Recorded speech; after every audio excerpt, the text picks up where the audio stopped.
Hello, my name is Anastasia Martin, and I have the pleasure of presenting to you a speech written by our 30th President, Calvin Coolidge, originally delivered on May 15th, 1924.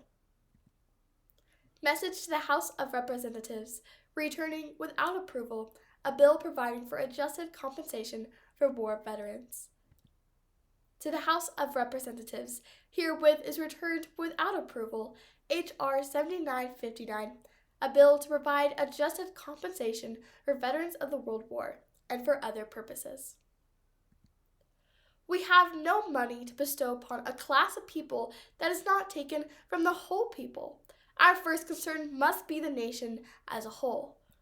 This outweighs in its importance the consideration of a class, and the latter must yield to the former.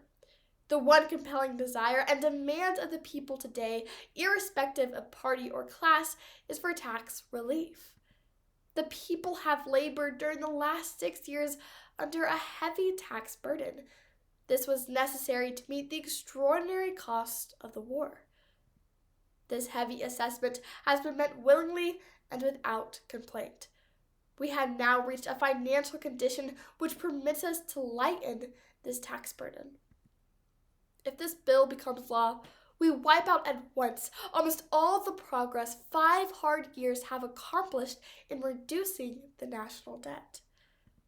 If we now confer upon a class a gratuity such as contemplated by this bill, we diminish to the extent of the expenditures involved the benefits of reduced taxes, which will flow not only to this class, but to the entire people. The prosperity of the nation, which is the prosperity of the people, rests primarily on reducing the existing tax burden. No other action would so encourage business. No other legislative enactment would do so much to relieve agriculture. The drastic executive campaign for economy and government expenditures has but one purpose, that its benefits may accrue to the whole people in the form of reduction in taxes. I cannot recede from this purpose. I am for the interest of the whole people. The expenditures proposed in this bill are against the interest of the whole people. I do not believe they are for the benefit of the veterans. Considering this bill from the standpoint of its intrinsic merit, I see no justification for its enactment into law. We owe no bonus to able-bodied veterans of the World War.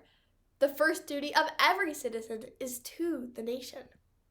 The veterans of the World War perform this first duty. To confer upon them a cash consideration or its equivalent for performing this first duty is unjustified.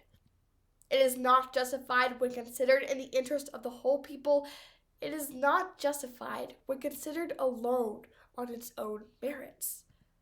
The gratitude of the nation to these veterans cannot be expressed in dollars and cents.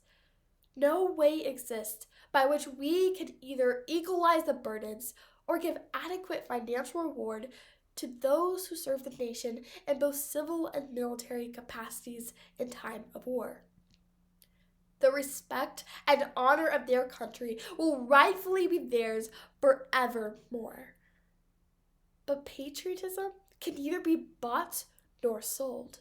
It is not hire and salary. It is not material, but spiritual. It is one of the finest and highest of human virtues. To attempt to pay money for it is to offer it an unworthy indignity, which cheapens, debases, and destroys it.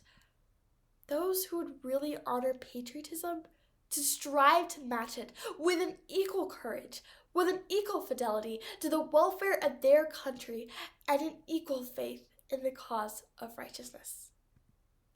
America entered the World War with a higher purpose than to secure material gain. Not greed, but duty was the impelling motive.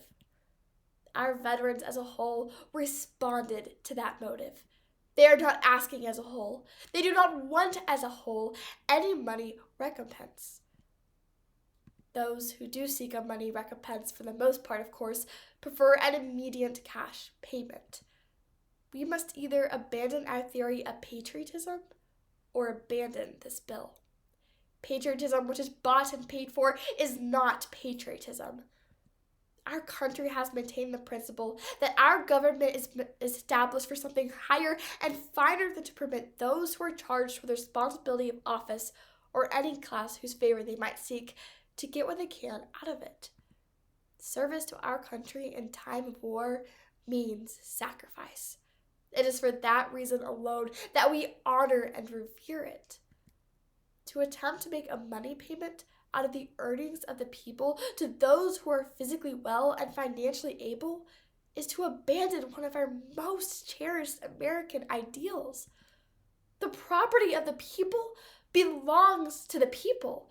To take it from them by taxation cannot be justified except by urgent public necessity.